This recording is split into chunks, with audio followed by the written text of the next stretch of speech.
Isang panibagong galaw ang ginawa po ng Grayscale matapos pong maghain ng Amendment number 2 sa SEC para po sa kanilang Grayscale XRP Trust. Ang hakbang na ito ay malinaw na sinyales ng patuloy po na pagsisikap ni Grayscale na maipasa ang isang XRP-based ETF na legal at transparent po sa ilalim ng US Securities Regulation. Kung maaprobahan po ito, magiging mas madali para sa mga institutional investors na makabili po kay XRP sa traditional na paraan. Kapag nagtagumpay po ito, maaaring sumipa pa ang presyo ng XRP dahil dadagsa po ang bagong kapital mula sa mga institution. Kaya yan po ang siyang ating pag-uusapan sa video na ito at agad po nating simulan sa ating pinakaunang katanungan kung sino po ang mga nasa likod ng filing na ito. Yan, sabi rito, the filing submitted on November 3, 2025 lists Edward MacG as Chief Financial Officer and identifies Davis Polk and Wardwell LLP as legal counsel, reaffirming Grayscale procedural diligence in navigating the SEC's review process. Yan, paliwanag natin. Ang filing daw po na inihain nitong nakalipas po na November 3, 2025 ay pinangungunahan ni Ginoong Edward MacG bilang CFO. Kasama po ang Davis Polk and Wardwell LLP bilang mga legal counsel. Ipinapakita po nito na seryoso at maingat po si Grayscale sa proseso ng SEC review na mahalaga upang makuha po ang tiwala ng mga regulators.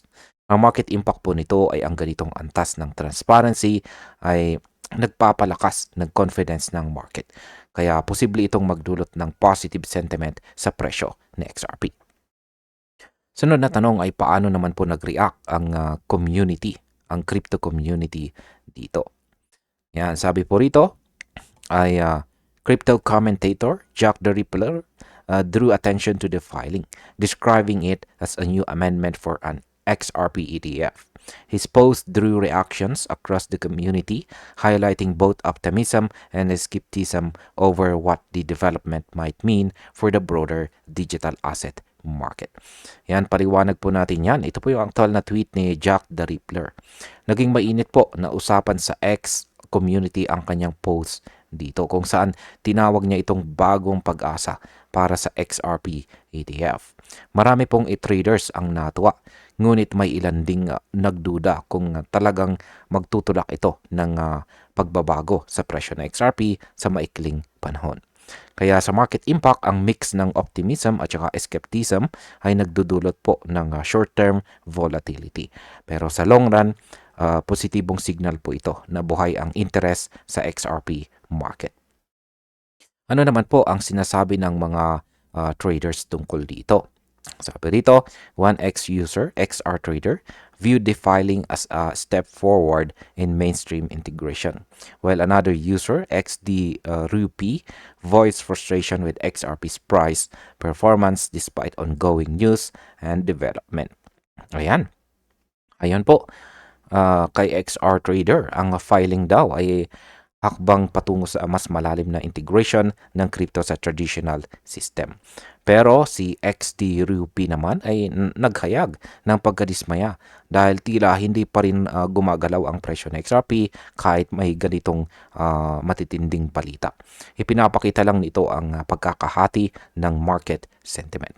Sa market impact, ang ganito pong sentiment divide ay pwede pong magdulot ng sideways movement habang naghihintay ang mga investors ng malinaw na approval signal mula sa SEC. At ayan, bilang panghuli ay ang aking opinion naman tungkol dito ay ang hakbang po ng Grayscale ay isang malaking indikasyon na patuloy po na lumalawak ang ugnayan ng traditional na finance at ang crypto market. O kung sakali pong aprobahan ng SEC ang XRP ETF, tiyak na mas tataas po ang tiwala ng mga institution kay XRP bilang isang regulated at legit na digital asset. Ngunit habang wala pang final approval, dapat po tayong manatiling maingat bilang mga traders at investors. Sa kabuuan, ito po ay sinyalis ng mas mature na yugto ng crypto adoption kung saan sa XRP ay posible pong maging sentro ng institutional growth. At ayun, hanggang dito na lamang po tayo sa video na ito mga ka-crypto. Maraming salamat sa panonood.